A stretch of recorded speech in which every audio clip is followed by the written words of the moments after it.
بسم الله الرحمن الرحیم.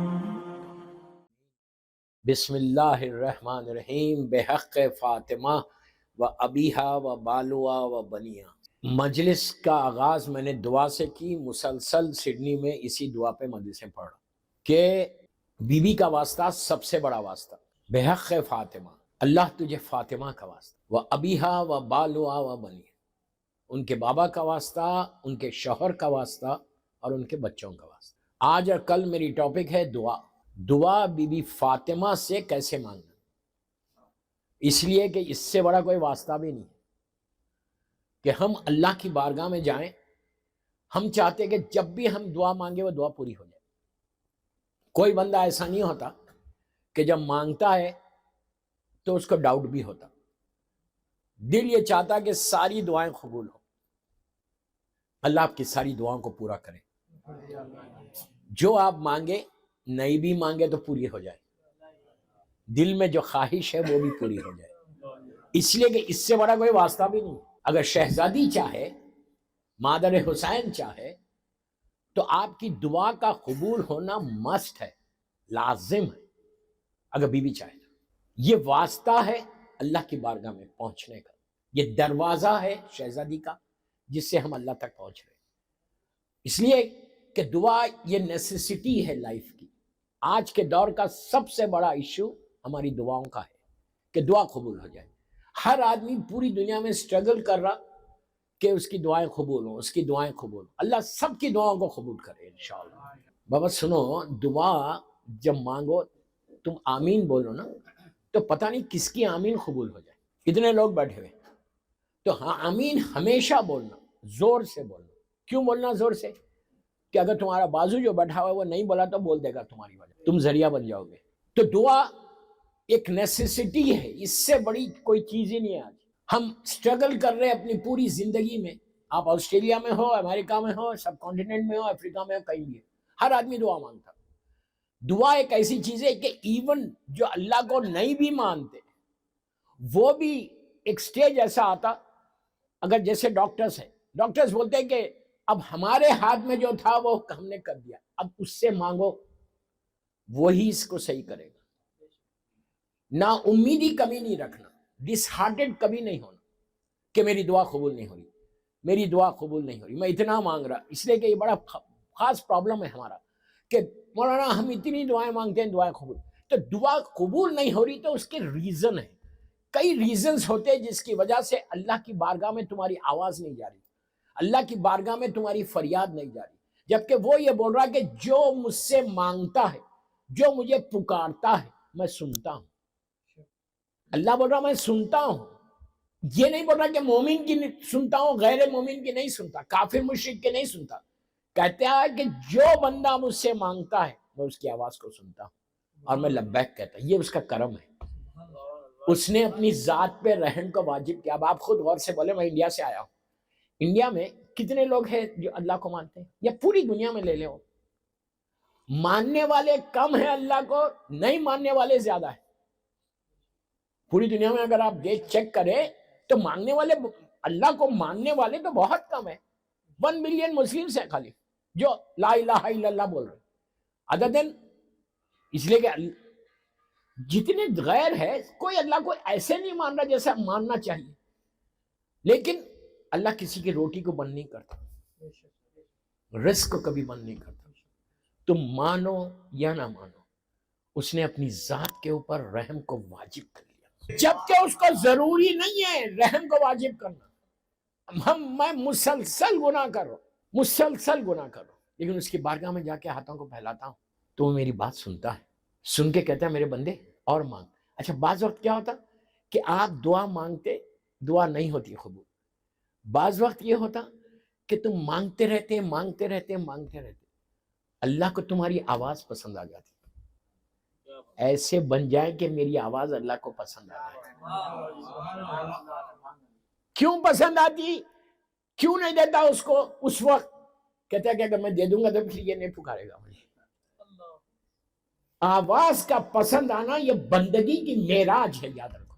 میری آواز اگر اللہ کو پسند آ جائے، خالق کائنات ہے، رب العالمین ہے، رب المشرقین والمغربین ہے، تو دعا مانگنے سے پہلے کئی چیزیں ہیں کہ جیسے میں آج آپ کو ایک چھوٹا سا ایک طریقہ بتا دیتا دعا کیسے مانگنا، کس معصوم سے دعا مانگنا، شہزادی کونین سے کیسے مانگنا، اور 14 معصومین میں ایک کیلنڈر بتایا گیا، ایک طریقہ بتایا گیا، یہ اللہ کے رسول نے بتایا کہ کیسے مانگو دعا. پلیز غور سے سنو. لیکن پھر میں بول رہا ہوں آپ کسی سے بھی مانگو، 14 معصومین تو بہت بڑی بات ہے، فضا اور خمبر سے مانگو ملے گا. ماں باپ کے لیے کہا گیا کہ ماں باپ کی لحد پہ جا کے مانگو میں عطا کرتا ہوں. آپ سوچ سکتے ماں کی لحد پہ جاؤ تو 35 جاؤ، باپ کی لحد پہ جاؤ تو سرانے جاؤ. اللہ کے رسول کا بتایا ہوا طریقہ کہ اگر دعا قبول نہیں ہو رہی تو والدین کی لحد پہ جاؤ اور جا کے دعا مانگو، ہمارا واسطہ ہے کہ اللہ تمہاری دعا قبول کرے گا. یہ جو خاکی ہم تو گناہگار، خمبر اور فضا تو خمبر اور فضا غلام علی ہے، کنیز فاطمہ ہے، تو ان کا واسطہ دے کے بھی اگر دعا مانگو تو آپ کی دعا قبول ہوتی. لیکن یہ طریقہ اللہ کے رسول نے بتایا کہ دعا مانگنا کیسے. سرکار نے ایک شخص بہت پریشان تھا، ایسا پریشان تھا کہ موت اس کے سر پہ آ گئی تھی، اور وہ بار بار معصومین کا واسطہ دے رہا تھا اور دعا مانگ رہا تھا. سرکار خواب میں آ کے کہنے لگے جو طریقہ بنایا گیا اس طریقے سے تو نہیں مانگ رہا تھا، اسی لیے تیری دعا قبول نہیں ہوئی. اس نے پوچھا طریقہ کیا؟ تو آپ سنو غور سے. آپ نے کہا کہ اگر آخرت کے لیے دعا مانگ رہے ہیں، یعنی لائف آفٹر ڈیتھ، مرنے کے بعد کی زندگی وہ بخیر ہو، اس کے لیے اگر دعا مانگ رہے تو تم میرا واسطہ دو، میری بیٹی فاطمہ کا واسطہ دو، اور میرے دونوں بیٹے حسن اور حسین کا واسطہ دو. ہم ساری دعائیں مانگتے، آخرت کی دعا نہیں مانگتے. مانگتے ہو؟ سب سے زیادہ ڈیفیکلٹ ہے آخرت کے لیے دعا مانگنا. اگر آخرت میرے دماغ میں آ جائے نا تو پھر میں کوئی گناہ کروں ہی نہیں. میں کیا بول رہا آپ سے، آخرت اگر میرے دماغ میں آ جائے کہ مرنا ہے، ہم یہ سمجھ رہے پورا سڈنی مرے گا میں زندہ رہوں گا. میں سڈنی میں پڑھا اس لیے سڈنی کا نام لے رہا. تو ہمارے ذہن میں آتا ہی نہیں. کہا آخرت کے لیے دعا مانگنا ہے تو میرا واسطہ دو، میری بیٹی فاطمہ کا واسطہ دو، اور میرے دونوں بچے حسن اور حسین کا واسطہ دو. اس کے بعد کہا کہ اگر کوئی تمہارے اوپر ظلم کر رہا، ایون تمہارا باس کوئی بھی ظلم کر رہا، کوئی حاکم تمہارے اوپر ظلم کر رہا، تو تم میرے بھائی علی کا واسطہ دو اور دعا مانگو. تو راوی نے کہا مولا یا رسول اللہ، مولا کے اوپر خود اتنا ظلم ہوا، شہزادی پہ اتنا ظلم ہوا، اور علی نے تو بدلہ ہی نہیں لیا. تو کہا وہ میرا اور میرے بھائی کا ایک معاہدہ تھا، ورنہ دنیا دیکھتی کہ علی اپنے ظالموں سے بدلہ کیسے لیتا. وہ تو ایک معاہدہ تھا. کہا کہ کوئی ظلم کر رہا، کوئی بھی، اگر آپ کا باس آپ کے اوپر ظلم کر رہا، یہ عام طور پہ انڈیا پاکستان میں ہوتا ہے، افریقہ میں ہوتا، یہاں تو نہیں ہوتا. تو بہرحال اگر کوئی ظلم کر رہا تو آپ امام علی کا واسطہ دو. اس کے بعد کہا کہ اگر تم کو شیطان سے بچنا ہے، ابلیس سے، ابلیس کے شر سے بچنا ہے، جو ہم بچنا نہیں چاہتے ہیں، وہ تو ہمارا کلوزسٹ فرینڈ ہے. میں جو بولنا تھا میں بول دیا.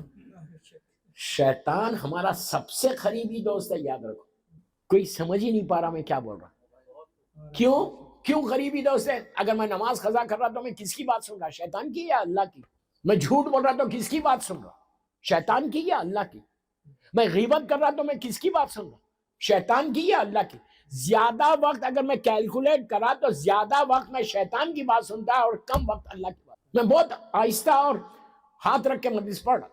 اس کے بعد شیطان سے بچنا ہے تو کہا چوتھے امام کا، میرے چوتھے وارث کا واسطہ دو. اس کے بعد کہا علم میں اضافہ چاہتے ہو، نالج میں اضافہ، یہ اسٹوڈنٹس کے لیے بہت اچھا ہے.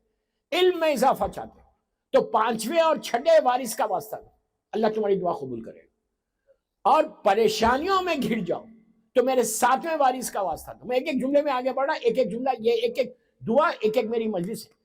کہ اگر پریشانیوں میں گھر جاؤ، مصعب بن جعفر باب الحوائج کا میرے ساتویں وارث کا واسطہ دو تو اللہ تمہاری دعا قبول کرے گا.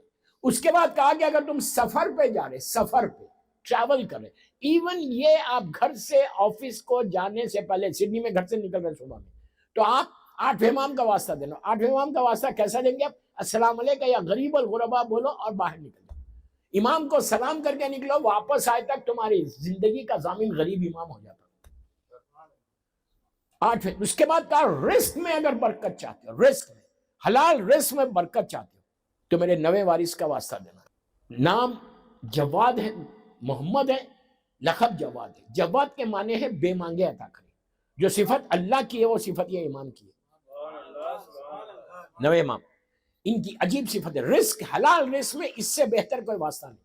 اس کے بعد کہا کہ عبادت کی توفیق چاہتے ہو کہ اللہ تم کو عبادت کی توفیق دے, تو 10ویں اور 11ویں کا واسطہ تھا. اللہ تم کو عبادت کی توفیق عطا کرے گا. اس کے بعد سرکار نے اپنے ہاتھ کو ایسے کیا, اللہ کے رسول نے گردن پہ رکھا, رکھ کے کہا کہ اگر خنجر بھی تمہارے گردن پہ آ جاؤ اور تم حق پہ ہو اور اس وقت میرے قائم کا واسطہ دو گے تو اسی وقت آ کے بچا لے گا. یہ پورا طریقہ بتایا گیا کہ کس امام سے کیسی دعا مانگنا. لیکن میں بار بار ایک بات بول رہا ہوں, آپ کسی امام سے مانگو, انشاءاللہ تمہاری دعا قبول ہوگی. دعا مانگنے سے پہلے دعا کے اوقات بتائے گئے, ٹائمنگز بتائی گئی کہ کون سی دعا کیسے قبول ہوتی, کون سے ٹائم, دعا کا ٹائم بتایا گیا. دیکھیں 24/7 آپ دعا مانگتے رہو, آپ کی دعا قبول ہوگی. لیکن اس کے ٹائمنگز بھی معصوم نے بتائے کہ کب 2 وقت جب ملتے. مثال کے طور پہ فجر کے وقت کے لیے کہا گیا کہ وہ بہترین وقت ہے تمہاری دعا کا قبول ہونے کا, اور رزق کے کھلنے کا بھی فجر کا وقت ہے. جب ہم بڑے آرام کے ساتھ سوتے, آپ نہیں, میں ایک جنرل بات کر رہا ہوں, آرام کے ساتھ سوتے, وہ وقت ہے تمہارے رزق کے کھلنے کا. یہ کئی کتابوں میں کئی روایتوں میں ملے گا معصوم سے کہ رزق کھلتا ہے صبح کے وقت, تہجد سے لے کے نماز فجر تک. اس کے ایک اور مثال دو, رزق کیسے کھلتا. نبی موسیٰ کی قوم نے ایک ڈیمانڈ کیا تھا کہ صحرا میں, ڈیزرٹ میں جا رہے تھے پورے بنی اسرائیل کے ساتھ موسیٰ, اور راستے میں کھانا ختم ہو گیا. جب کھانا ختم ہو گیا تو وہ گھبرا گئے, آئے نبی کے پاس, آ کے کہا ہم فرعون کے پاس اچھے تھے, یہ صحرا میں ہم کو کھانا کون دے گا, آپ اللہ سے کہو کہ ہمارے لیے کھانا بھیجو. قرآن کہہ رہا کہ ہم نے منو سلوا بھیجا, مشہور منو سلوا آتا تھا, 6 مہینے تک آیا ہے, اللہ نے ان کو کھانا بھیجا ہے. تو منو سلوا آتا کب تھا, لنچ پہ نہیں آتا تھا, ڈنر پہ نہیں آتا تھا.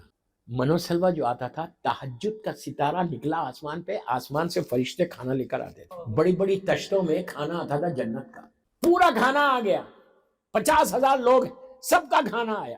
اور کب تک رہتا تھا, جب سورج کی پہلی کرن باہر آتی تھی فرشتے لے کے چلے آتے تھے پورا کھانا.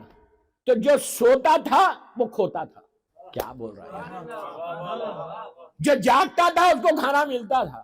دوستو یہ تو شکر ادا کرو کہ فرزند زہرا کی برکت ہے کہ ہم نماز نہیں بھی پڑھتے پھر رزق کھلا ہوا ہے ہمارا. زمانے کے امام کی برکت ہے جس کی وجہ سے آپ کا رزق کھلا ہوا ہے. یہ یاد رکھو, فجر از دا بیسٹ ٹائم. اگر پریشانیوں میں گر جاؤ, کوئی ایسا مسئلہ ہو, تم فجر کے وقت ہاتھ اٹھا کے 40 دن خالی فجر پہ تم زیارت مولا حسین وارثہ پڑھو, زیارت وارثہ پڑھو اور رزق کے لیے دعا کرو. یہ اتنی بہترین زیارت ہے یہ رزق کے لیے. اگر روز انسان فجر کے وقت زیارت پڑھ کے رزق کی تلاش میں باہر نکلے, اس کے رزق کا ضامن حسین ہو جاتا. میں کیا بول رہا آپ سے, اگر دعا یہ اتنی امپورٹنٹ چیز ہے دوستوں کہ دعا آپ 24 گھنٹے پوری زندگی مانگتے رہو, اور مانگتے رہو ملتا جاتا. میں تو یہی کہتا ہمیشہ کہ دوسروں کے پاس تو کچھ ہے ہی نہیں, آپ کے پاس 14 دروازے, جتنا چاہے مانگو. ان کی عطا میں کمی نہیں ہے, مانگنے کا سلیقہ نہیں آتا. یہاں ایسا ہے ہم کو بہت مل گیا اس لیے ہم دعا نہیں مانگتے. وہ نماز قبول نہیں ہے جو دعا کے بغیر ہو. مثال کے طور پہ آپ نے مغرب پڑھی فوراً کھڑے ہو گئے, منہ پہ پھینک دی جائے گی وہ نماز. میں ایک جملے کا ذمہ دار ہوں, وہ نماز منہ پہ پھینک دی جائے گی جو نماز کے بعد ہاتھوں کو اٹھا کے دعا نہیں کرتا. اللہ کو سب سے زیادہ یہ پسند ہے کہ اس کا بندہ اس کے پاس سامنے آ کے ہاتھوں کو پھیلائے. دعا مانگنے سے ایک سکون عطا ہوتا. کیا بول رہے ہیں, دعا مانگنے سے دل کو سکون ملتا, پیس ملتا, ایسے معلوم ہوتا کہ کوئی سن رہا اور میں بات کر رہا. دعا یہ چیز ہے, دعا ہمیشہ آپ اچھا دعا کے لیے یہ بھی نہیں ہے کہ آپ وضو کرو, قبلہ رو ہو, وہاں بیٹھو اور وہاں بیٹھ کے دعا کرو, ضرورت نہیں ہے. آپ گاڑی چلا رہے, آپ دعا مانگتے رہو, راستے بھر مانگتے جاؤ. دعا مانگنے سے انسان اللہ کی بارگاہ میں معصوم سے قریب ہوتا.